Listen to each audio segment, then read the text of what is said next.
All right, one of the best parts of the night, one of the best parts of the year, the induction of the annual class to the Cottage Grove Speedway Wall of Fame, and for the ceremony, Denny Deathridge.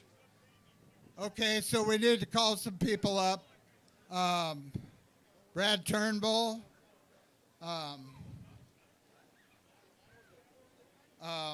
Winchester, Mike Taylor. I got that one. Brad Turnbull, Ty Maiden, and Jake, and Clint Willis, and the crew, and Joe Bond. So, and we need Mike Morlock up here as soon as we can get him. Yeah. We'll take him.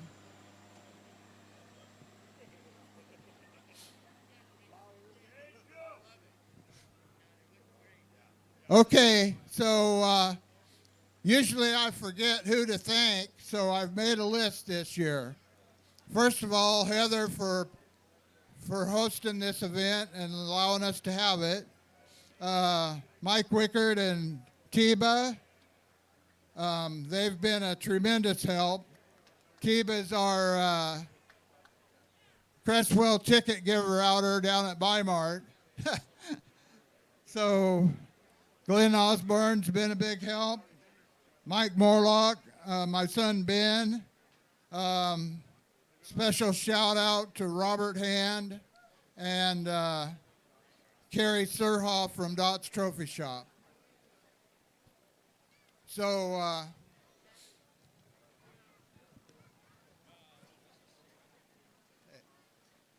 I want to start out with. How's Denny doing? Oh, not too bad. Good. Just stay right here. I want to start out with Mike Taylor. Come on down, Mike. You haven't seen too much of Mike, but his heart's been here forever. And he bought a super stock that Elmer Odell drove back in '79, and he had one of the most successful rookie seasons of any driver down here, winning 2 mains and getting a lot of top finishes. And so then he went to Asbury Park and raced motorcycles up at Bob Leach's motocross track and earned himself a really nice nickname. He said they called him Scud Taylor. If you remember the Iraq War, the Scud missiles would take off, but you never knew when they were going to land or where they were going to land. Even through a building. Yeah, I know he said he woke up in the hospital a couple times. And then he got himself a late model and raced at Coos Bay, but he came back to the Grove. And it's really sad because the car had a problem and they never really found it until he was ready to sell it and give his career up. And so tell us about some of your fond memories of Cottage Grove, Mike.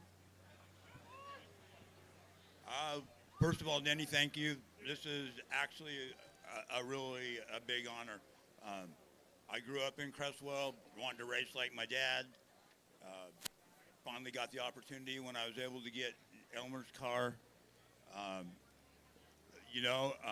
I came down here as a 20-year-old kid, and the first night down here, just hoping not to embarrass ourselves, and we ended up 4th fast timer. It was a full invert, so we were on the pole of the trophy dash. And back then, there was some pretty gnarly guys racing down here. I looked over on the front row with me, and it was Jack Keck, and he snarled at me and wanted to eat me. And I looked in my rearview mirror, and all I could see was orange and yellow. And that was Joe Bond on one side and Jay Bugby on the other. And that's probably my fondest memory was that trophy dash, because I was shaking so bad I couldn't even hold the clutch in when they were announcing us.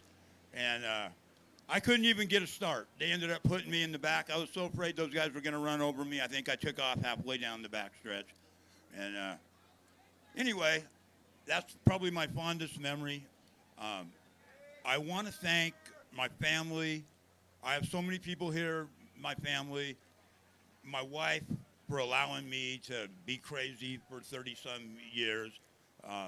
And I know if you know racing, everybody has family involved or they don't do it. And even with all the support I had 3 people. My mom, who we lost a year ago, my dad, and my sister. I don't think they ever missed a single race of mine. My sister was my biggest supporter, emotionally, financially, in every way. And I can't thank him enough. My brother, Garrett, it was never uncommon to see one of them scraping mud have a tire iron in their hand. I absolutely could not have raced without my mom, my dad, and my sister. I want to thank Heather for keeping this track going. They've been trying to shut this thing down for so long, and all I can say, man, is get out and support your local tracks. Thank you. Okay. Wait, Mike. Thank you, Danny. Let's get a picture here. Hold up your plaque.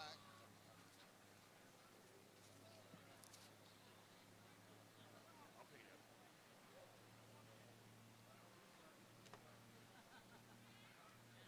All right. Thank Good you. job, bud.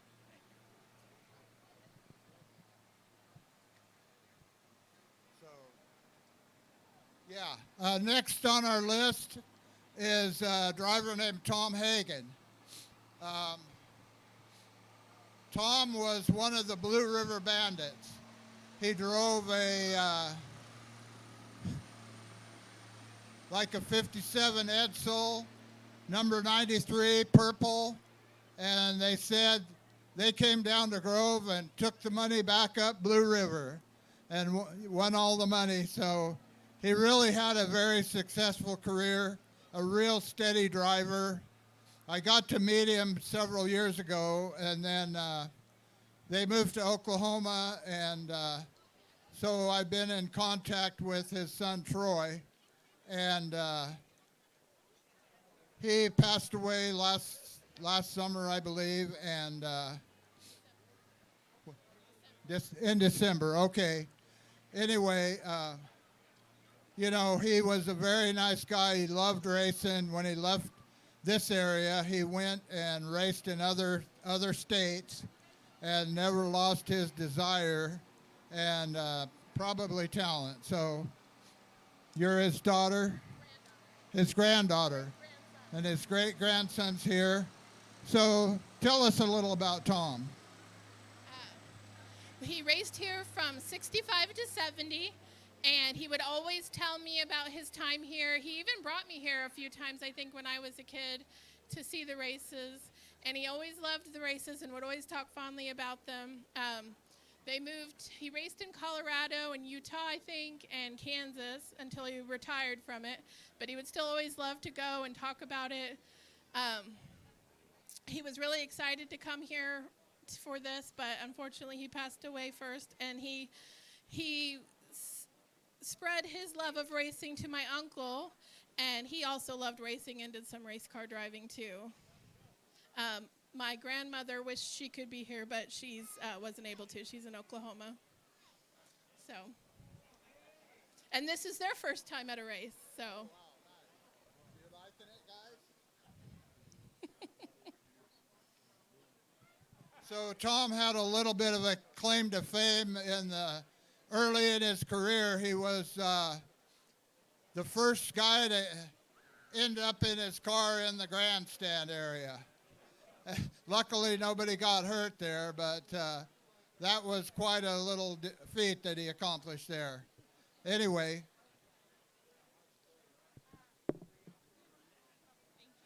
So, yeah. Get on each side of your mom and get a good pose going there.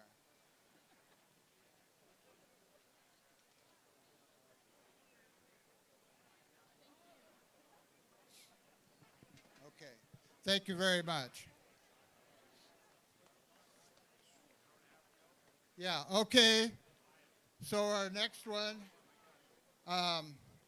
this Mike Morlock raced against this guy. My son Ben got to see him race. And so we'll start with Ben of his memories of Brad Turnbull. Oh gosh, I just remember it was a 65. What, a Mustang, right? It was a Mustang. A Mustang. You built one of your first cars, well, or you built a car for him. Yeah, early 90s. And then it seemed like he went away for a while, and then he came back for a little bit. But he was an enjoyable. I think the main characteristic I remember about Brad Turnbull racing here was his before it was cool, like the big beard, the macho beard that he had, and that was a cool, fun memory. Well, I don't know what I'm going to say about him, but he was always the odd guy with the Ford. So here we were racing a bunch of Chevys against this guy, and he was still kicking our butt sometimes. So it was sure a lot of fun back in the day. Yeah, I remember Brad's 65 Mustang very well, and then he got a chassis that I built. He didn't do nearly as well with that car, but the Mustang's not supposed to work out here. But he was a very smooth driver, and he made that Mustang work, and he won a fair amount of features out here in it. So tell us what you remember about the Grove there, Brad. Oh, it was a heck of a lot of fun. I helped Robert Hand and Alan for a long time, and then started racing street stocks. Second race out here, lost a wheel, rolled over 3 times here in turn 1. I landed on my wheels. When I got out of my car, Robert run up and held up some fingers and said, "How many do I hold up?" And he said if I got it right, then I was okay. But memories, I remember racing Gene Axley out here. In one race, we went around the track, door handle to door handle, 5 or 6 laps at least. And that was fun, just rubbing a little bit. And it was good times. All right, thank you, Brad. Thank you, Denny.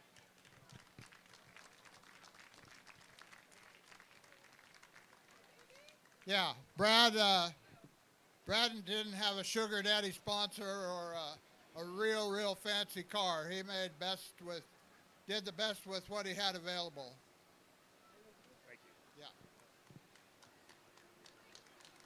Yeah. Okay, so next on the list is Ty Maiden.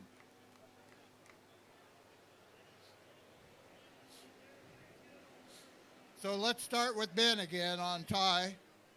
Well, I was talking to Jake, his son Jake, about this on my podcast, Beyond the Flags. And I remember one of my first memories of seeing Steve Wohlers, who used to announce here for a long time, what's the tech shack in the pits. That used to be the announcing tower till 2002. And I remember seeing and hearing Steve say Ty Maiden, 5T, and I remember seeing Ty race a lot of sprint car races, and then I remember him coming back in a 28 car, red 28 car, and it was just those are the memories that I have of, and he was always in the dash, so he was a good qualifier. When the Smith brothers were really tough to beat here, and Mike was tough to beat here in the sprints, and those are some of the things that I remember. And then he came back in a late model, of all things, and that was really cool to see him and Jake come back kind of together and race with each other, and to continue racing, even though it had been a bit of time, but still nonetheless came back to his racing roots here.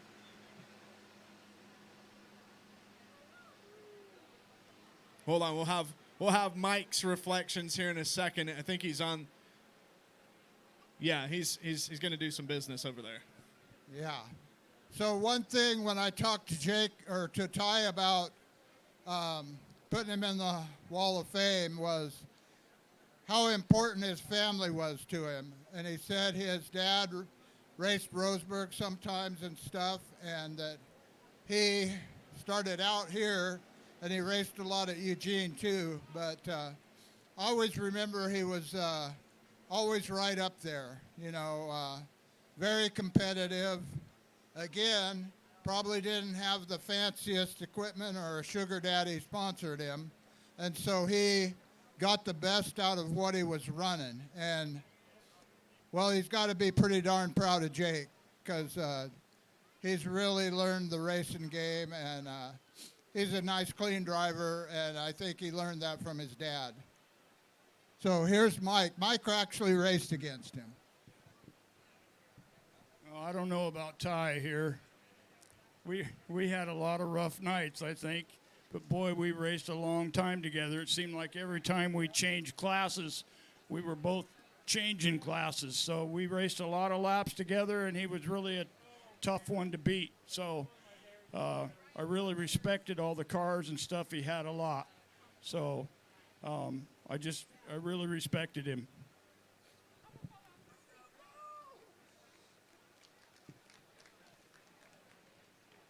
What do you want to hear? You want to hear something special? Hear a little speech. Okay, we're a non-wing race here. The first time I think Mike and I both ran without a wing, and it was a CRA non-wing race. So we had like Corey Foss and some real hitters here. And I remember the first hot lap session without a wing here. I go down the straightaway, turn the car to go in the corner, and it won't turn. It goes backwards right off the end of turn one. And I gather my stuff up, and I get the car going, and here comes Mike, did the same thing I did, turned it around backwards and right off the end. That's a good memory. I'll have to say that. All right. So thank you very much, Ty. You've been a real addition to this track. So congratulations.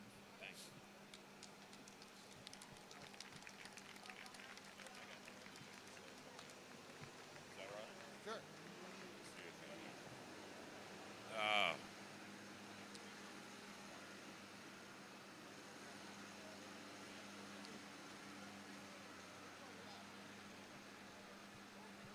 Yeah. To all you parents out there, family members, grandparents, young children, I know there's one of you tonight sitting here says, I want to do that someday. I'm going to be a race car driver someday. I know you're up there. Point to the kid if you see one of these guys. That's what I thought. Anyway, he came to me, I think he was about 15 or so, and said, we need to go racing. And I totally agreed. And when you want to be successful in life, family matters. It's most important. And what you need to start racing is one of these guys. That works the best. Okay, we're going to get a pit crew photo here with Barney Hamilton and Clint Willis. Barney had the Flamin' 96 with the fluorescent green on it. Not kidding about the Flamin' part. No, you're not kidding about that.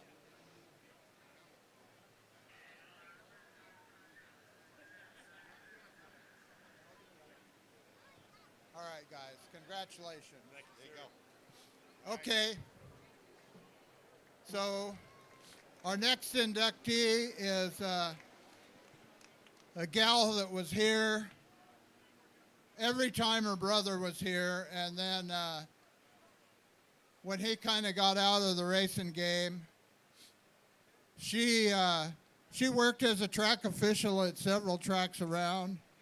Like I said earlier, if you drive by Grant Springer's shop, her little Mustang was down there every time. And, I got to say, the first time I really remember Sissy and that she made an impression on me was she stood up with a unknown comic bag on her head here in the grandstands one night. And we're just going to leave it at that. So, anyway, Joe Bond's sister, Sissy, Lavel is her real name, but she went by Sissy, and I never knew it was Lavel for the longest time. So anyway, it's a real honor to put her in the Hall of Fame because we're putting her in as a super fan. And so let's have Joe tell her a little bit about her.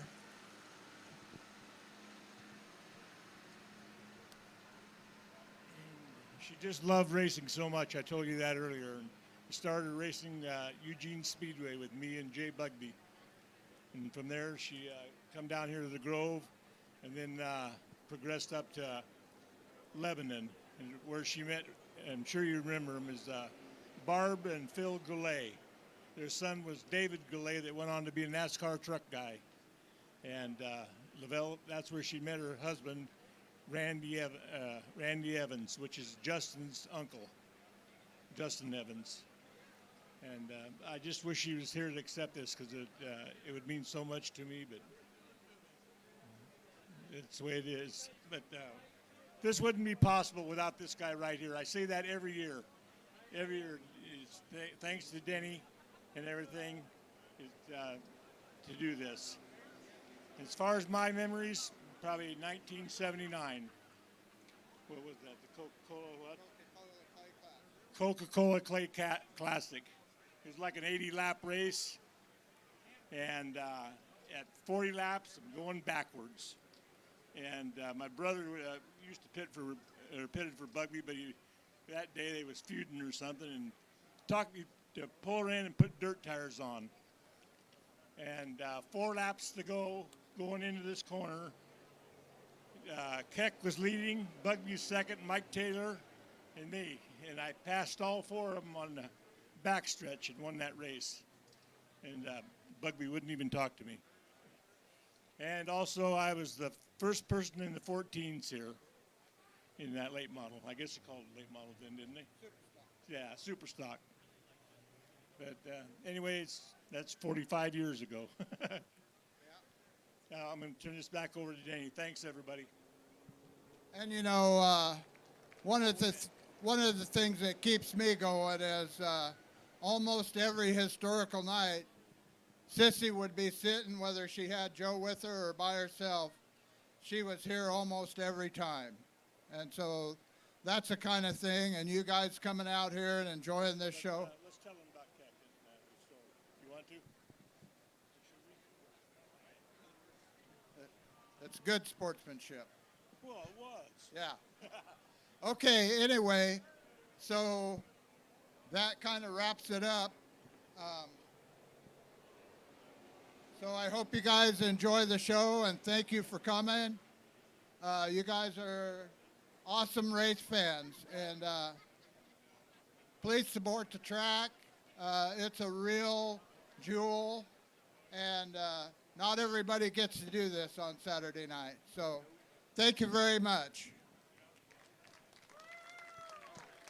All right, let's hear it for Denny Dethridge, who keeps this tradition going on strong. And Dad, let's talk about something real fast.